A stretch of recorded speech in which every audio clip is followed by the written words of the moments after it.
B limited है, इनका capital structure दिया हुआ है हमें, इनके पास ऑलरेडी डिवेंचर्स हैं, लोन है, प्रेफरेंस शेयर्स हैं, इक्विटी शेयर्स हैं, रिजर्व एंड सरप्लस है, टोटल इनके पास 60 लाख रुपीस है। इनकी प्रेजेंट अर्निंग है 9 लाख और इनको उम्मीद है कि आगे भी इसी रेट से ये अर्निंग करेंगे। मतलब अभी ये 60 लाख लगाकर 9 लाख कमाते हैं, 15% की अर्निंग करते हैं। इसे बोलते हैं रिटर्न ऑन इन्वेस्टमेंट। तो रिटर्न ऑन इन्वेस्टमेंट या रिटर्न ऑन कैपिटल एम्प्लॉयड इनकी 15% है। आगे भी यही इनकी कंटिन्यू होने की उम्मीद है। कंपनी को 10 लाख रुपए की जरूरत है और उनके लिए इनके पास अलग अलग ऑप्शन है, तो हमें बताना है कौन सा ऑप्शन बढ़िया है। टैक्स रेट 50% है।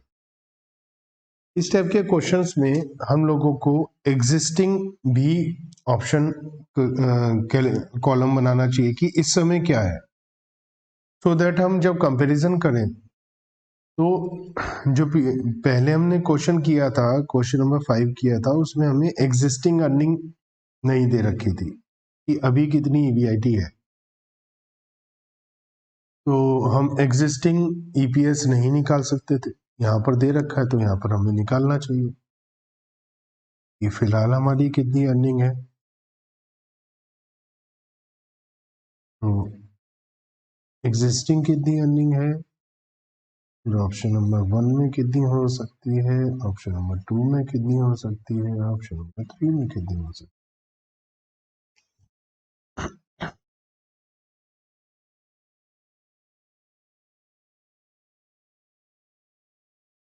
Computation of earning per share, particulars existing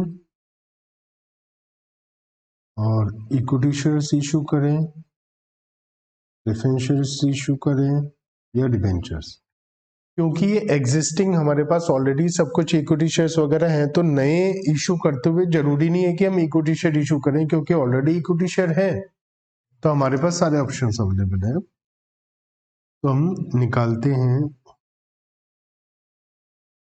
लिखते हैं एग्जिस्टिंग ईवीआईटी जो है 9 lakh plus additional EBIT on new investment. वो इस वाले केस में तो नहीं है, लेकिन आगे हो जाएगी इसलिए मैंने लिख दिया इसको। माइनस करते हैं इंटरेस्ट, तो 8% ऑन 12 लाख। जो एग्जिस्टिंग ईवीआईटी है वो तो हर केस में होगी। हमारे पास फिलहाल 8% के डिवेंचर्स हैं 12 लाख के, तो उसके ऊपर हम इंटरेस्ट देते हैं कितना, 96,000। तो वो तो ऑलरेडी है हमारे पास, एग्जिस्टिंग है वो, तो चाहे जो भी फ्यूचर में करें अलग अलग ऑप्शन, अभी वालों की डिवेंचर पे तो इंटरेस्ट देना ही है। 9% लोन पर भी इंटरेस्ट देना है, कितना,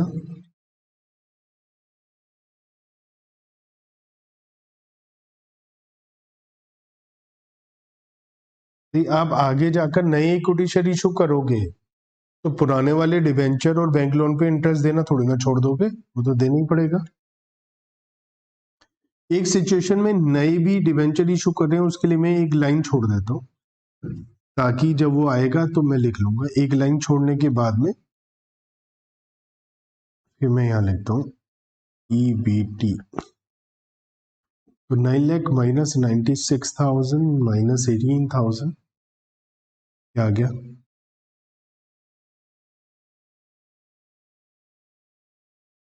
7,86,000। इसमें से टैक्स माइनस करता हूँ, 50%,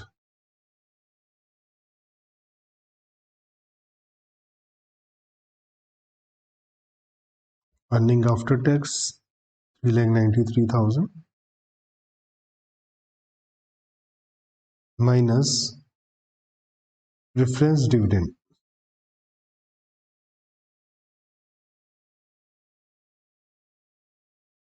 10% of 14 lakh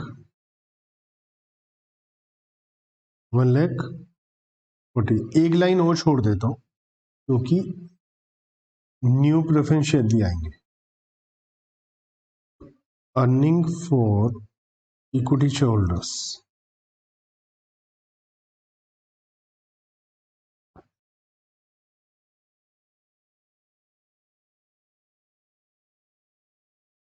$2,53,000। Number of equity shares, अभी मेरे पास 12,000 है और ईपीएस कितना आ जाएगा 253 डिवाइड बाय 12,000 21.08। ये एग्जिस्टिंग है अभी मेरा फिलहाल। अब मैं अगर नए इक्विटी शेयर इशू करता हूं जो फर्स्ट पॉइंट में लिखा है प्रीमियम पर 25 रुपीज प्रीमियम पर, तो 10 लाख रुपए चाहिए, तो 10 लाख रुपए के ऊपर 15% की मेरी अर्निंग हो जाएगी और 1,50,000 रुपए की मेरी और अर्निंग हो जाएगी, तो मेरी न्यू अर्निंग 10,50,000 रुपीज की हो जाएगी। ठीक है, नया इंटरेस्ट तो कुछ भी नहीं देना होगा, तो यही होगा इंटरेस्ट 96,000 और 18,000 कितना आ गया। टैक्स 50%, 1,68,000। डिविडेंड भी प्रेफरेंस शेयर डिविडेंड भी मेरा वही वाला रहेगा,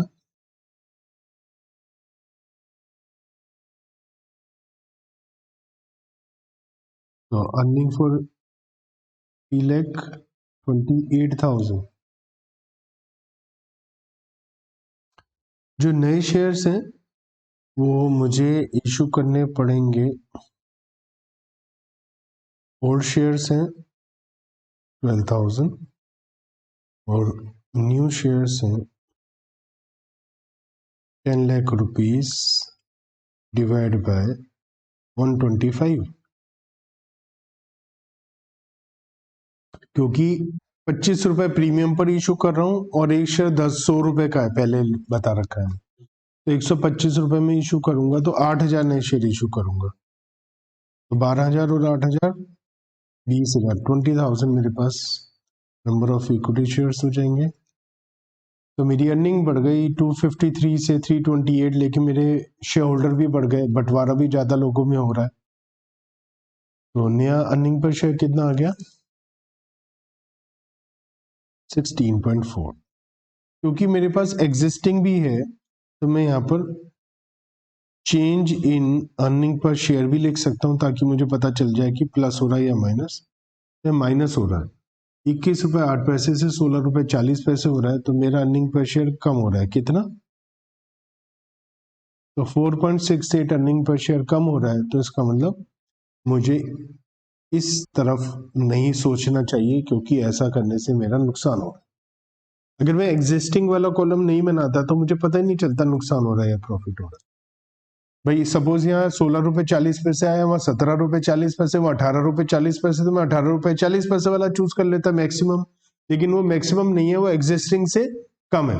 हाँ, अगर एक्सपेंशन नेसेसरी है कि हमें एक्सपेंशन करना ही पड़ेगा चाहे जो कुछ हो जाए, फिर तो उसी में से चूज करेंगे, लेकिन एक्सपेंशन करें ना करें ये भी ऑप्शन है, तो हम एग्जिस्टिंग को भी देखेंगे। ठीक है ना। अब हम प्रेफरेंस शेयर इशू कर रहे हैं, तो ऐसी सिचुएशन में हमारा इंटरेस्ट तो उतना ही रहेगा।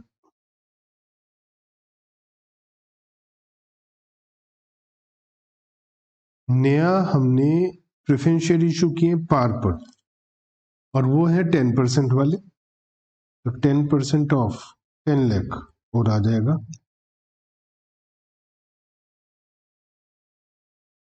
तो मेरा 2,28,000 हो जाएगा, लेकिन number of shares equity shares 12,000 ही रहेंगे। तो 2,28,000 डिवाइड बाय 12,000 19। तो ये अभी भी कम है। कितना कम है? 2.08 अभी भी कम है। डिवेंचर्स अगर मैं इशू करता हूं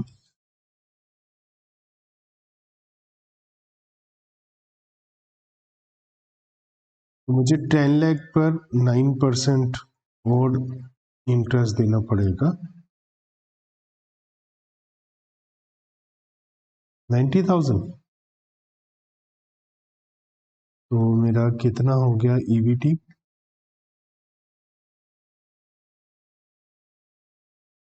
1,23,000।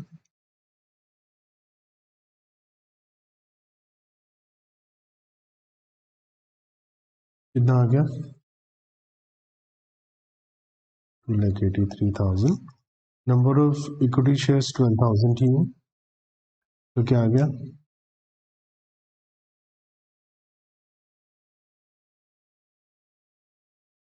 यहाँ मेरा 2.5 EPS बढ़ रहा है। तो बेस्ट ऑप्शन इज डिबेंचर्स। मुझे डिबेंचर इशू करना चाहिए। ज़्यादातर केस में बेस्ट ऑप्शन डिबेंचर ही आता है, क्योंकि ये सस्ता होता है। यहाँ पर रिस्क को हम नहीं देख रहे। एक्चुअल में जो फाइनेंशियल लिवरेज निकाला था ना एक क्वेश्चन में, वो रिस्क के बारे में होता है कि रिस्क बढ़ रहा है या नहीं। यहाँ पर हम रिस्क के बारे में बात ही नहीं कर रहे, हम तो ईपीएस के बारे में बात कर रहे हैं, और ईपीएस बढ़ता ही है 99% केस में डिबेंचर के केस में, क्योंकि डिबेंचर सस्ता होता है। और उस सस्ते डिबेंचर का इस्तेमाल करने से इक्विटी शेयरहोल्डर को एक्स्ट्रा अर्निंग हो जाती है, तो ईपीएस बढ़ जाता है।